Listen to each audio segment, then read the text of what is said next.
Hello everyone, my name is Salvatore. Today I am going to review one of my most anticipated games of the year, Call of Duty Black Ops 7. Is it good? Is it bad? Is it an abomination that shouldn't exist? Today we shall find that out. I have played a lot of the game, mostly endgame and multiplayer, while also checking everything the game has to offer, so I would say that I am ready for a review now. So sit back, relax and enjoy while holding your fumes, because I will be saying good stuff about the game. Soccer! Before I continue with the review, I would like to apologize for the lack of any content lately. I've got myself a Logitech G29, so I've been focusing a lot more on sim racing than I have with Call of Duty. I've been busy fighting on Cyberstan in Helldivers 2, all of that and other miscellaneous life stuff.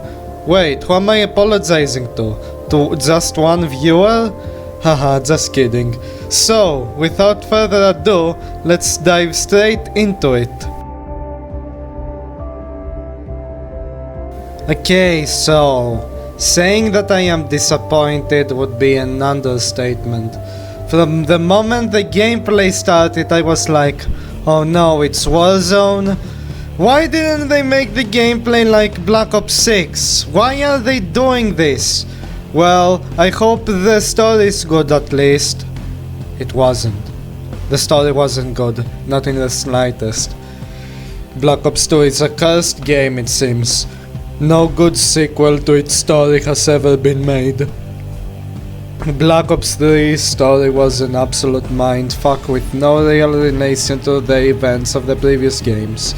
Black Ops 4 had no campaign, and Black Ops 7 tried to be like 3, but in my opinion failed. The point of Black Ops 3's campaign was its replayability. In order to understand its story, you had to play it twice. But once I completed BO7's campaign, I just quit it and headed straight for everything else. It felt like they made a rough draft of the story, then went ahead and produced the game like that. I appreciate the return of Section, Harper, Karma, Harper in the same timeline. How the fuck? In Black Ops 2, the only possible outcome for Karma to live was to kill Harper as Farid, because in every other scenario he would be dead. It has to be one or the other, the timelines are mutually exclusive. That's already a huge plot hole that has to be explained. It just makes no other sense than the fact that they want to cash in on Karma skins. That's the only reason I can think of. But was the new character 50-50 any good? Nah, she's mid. She doesn't even look like her actress. It'd be better to get another actress because, hell, even Mr. Gilmore Girls was a better section. Glad they picked her for the live-action Moana movie though, can't be mad at that. Still though, she felt very underwhelming. She had the cliché moment that changed her world perspective forever, and that's it. But let's talk about the one thing I liked, the Vorkuta mission. Shameless nostalgia grab aside, I really appreciated seeing Alex Mason again. Seeing how Section remembered him was actually really sweet, and definitely the high point of the campaign. Don't know, I'm just a sucker for father and son stories. But that's all the good stuff I can say, because remember what I said about replayability? Well, the BO7 campaign has none. All of the calling cards from the campaign challenges are fucking AI slop! AI has consumed us! I know this is Activision's fault and not Treyarch's, but come the fuck on! It's painfully obvious that they use the Ghibli filter for most of this, and it's all piss-colored! Don't waste Treyarch's artists like that, Activision! God! I can't wait until the AI bubble finally bursts, and we'll never get to see any AI slop ever again. I want nothing more but for AI slop to go the way of NFTs. Well, that's it for the campaign. I've said all that I wanted to say, because Endgame is the only saving grace of the campaign. It's basically Modern Warfare Zombies 2, which I don't mind at all actually. Due to the whole island being affected by the hallucination agent called the Cradle, I feel like they have the full creative freedom to do as much crazy shit as they can. And in Season 1 they did. We got the fucking Origins giant robot to fight and it felt amazing. I really hope they do more stuff like that in the future. After that, they've added the Fallout crossover event, with Endgame gaining Deathclaws to hunt, and as a big Fallout fan myself, I really vibed with it. As for the main mode, I think it's really fun. It's like the aforementioned MWZ with a bigger emphasis on human enemies, with the addition of the guild's robotic enemies. The only real problem I have is that some of those enemies can get really tanky for Call of Duty standards. The thing is that this is meant to be a co-op game mode, so it makes sense to design the enemies that way, so I can't complain about it that much. I'm just used to enemies dying almost instantly like in other CoD campaigns. Some questionable choices carry on from the campaign too. You can't pick up weapons from the ground, which is a huge minus compared to literally every other CoD campaign. You can't have both a lethal and tactical grenade because they combine the slot and can only have one of each, so they could make room for the operator abilities. And also the fact that there's rarities like modern zombies. Why would there be rarities in what's supposed to be a CoD campaign mission? This isn't fucking Fortnite. But well, that's all the negatives, because overall I think this is actually a very well balanced and fun experience. I enjoy the Vampire Survivor style of leveling system. Even if you die and lose everything, it still feels good to earn it all back. The missions are all fun and engaging too, and unlike MWZ, they added a progress protection system where your progress is saved as it was when you spawned in case your internet went out or your game crashed or something. I myself experienced the former a lot. It's on my end and not something like Activision Microsoft server bad. One thing I like to do as well is start a whole new character and max him up to level 60.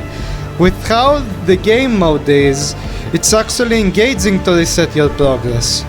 Overall, I think Endgame is good and I consider it Black Ops 7's 4th mode. It really is that good in my opinion.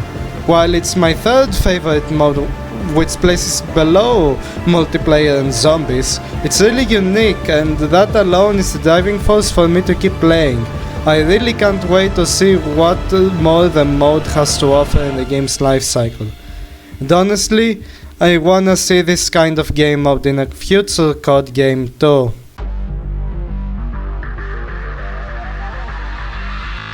Black Ops 7's multiplayer is peak. End paragraph. Wait, I actually have things to say about it. Multiplayer in BO7 is a lot better than it was in BO6. From the fact that they lacked the SBMM alone. And to all of you saying that they cranked up the SBMM and see it. Well, as an OG, I gotta say that the experience is identical to MW2 lobbies. Not MW2, MW2, the real man's game. Really, I've run tests myself and I can say with 100% confidence that classic matchmaking is back. With the elephant in the room out of the way, I can finally get into the stuff that should have mattered from the beginning. The weapons. I have enjoyed all of the weapons I've tried using so far, and that includes the Peacekeeper Mark 1, the M15 Mod 0, the Kogot 7, the Sturmwolf 45, and the M10 Breacher. The time to kill feels very good, even if it feels we're back to 100 health as opposed to BO6's 150 health, which is weird for a Treyarch CoD honestly. And the Omni movement is even better now that we have the option of wall jumping. It's given the game a sort of Black Ops 3 feeling to it. I really like how the maps are designed around the new Omni movement too. It's giving the game a whole lot of mechanical depth, which I appreciate. And the perks, they made them so much better than BO6 even though they're factually the same. They made the tag sprinting a perk and not the default. They added hybrid specialties. They added specialist back. What more could you fucking ask for in a CoD game? I personally think that this is the best multiplayer we've had since Modern Warfare 3. I am dead serious. The guns feel great, the movement is probably the best we've ever had, weekly challenges are back from MW3, the skins themselves are great. Oh yeah, the skins. I like how people were crying over realism, in a CoD game nonetheless, and that resulted in us getting actual good skins that scream near future, alongside some zombies themed skins we can use in multiplayer. And honestly, I like them.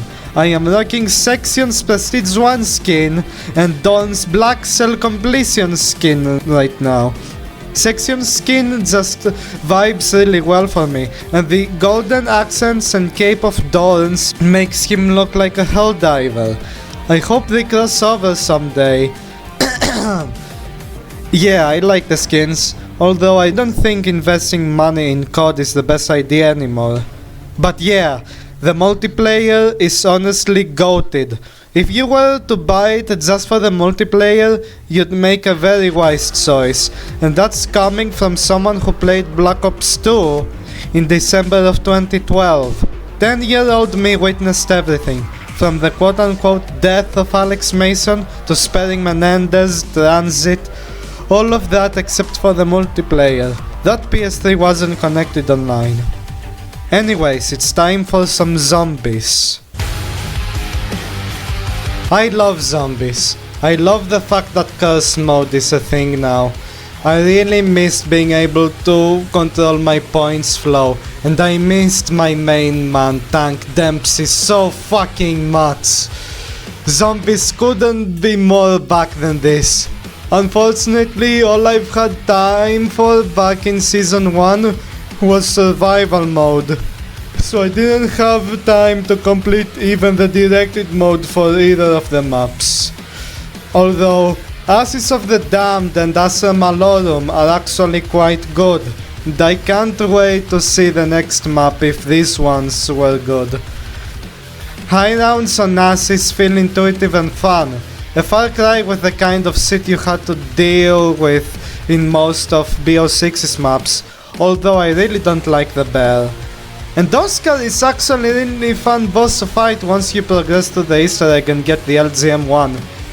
That is one of the best original wonder weapons they've ever made so far, and I can't wait to see what they've introduced with Paradox Jack. Oh, it's just a Blundergut. Not that I mind the used wonder weapons though, and this new Blundergut seems really cool once you upgrade it. Overall, Asa's main quest was really good and refreshing. Any excuse to listen to Paradolia, the best zombies Easter egg song of all time, is always good in my book. But honestly, it's better than BO6 from cursed mode alone. It actually feels so fucking good to not be forced to headshot enemies anymore. And I am glad they have the zombies camo headshot requirement on top of that too. It's like they actually listened to us. Looking at you, MW2. Sadly, I didn't have that much time on Ashes, although I reached round 50 on all of its survival maps. So that's all I had to say about zombies as a whole, for now.